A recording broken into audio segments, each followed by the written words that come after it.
জোটের থেকে রোহিঙ্গা আনছে, সেও দেখি সদরের এমপি রে নিয়ে ঘুরে, সদরের ক্যান্ডিডেট রে নিয়ে ঘুরে। কেন? সদরে কি ব্যালট বাক্স ছাপানো হয়ে গেছে? তাহলে সে তার নির্বাচন রেখা সরাইল আশুগঞ্জে পয়রা থাকে কেন? সে কি অলরেডি তার জয়টা লিখায় নিছে তার ভোটে? নিজের এলাকার ছাইরা সরাইল আশুগঞ্জের মাটিতে পয়রা থাকে কিসের লোভে?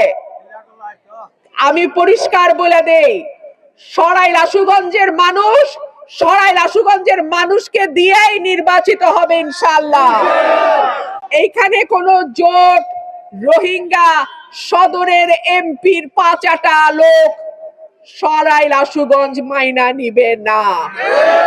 প্রিয় ভাই বোনেরা আমার, নির্বাচন ১২ তারিখে, হাতে আছে আর মাত্র ১ মাস।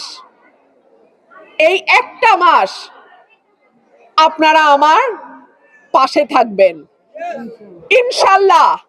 আগামী ৫ বছর আমি আপনাদের প্রতিদান দিয়ে যাব। যদি আপনাদের ঋণ আমি শোধ না করি, আর কোনোদিন আপনাদের দরজায় আমি সাহস কইরা আসব না।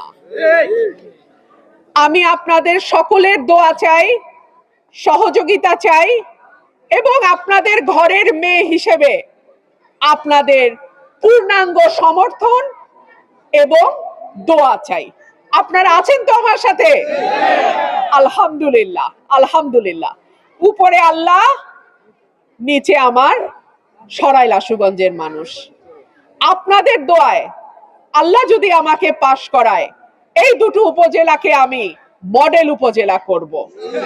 আর অন্য কোন মাটির এমপি আমার মাটিতে আইসা মাতব্বরি দেখাইবে, ওইটা আমি হইতে দিব না।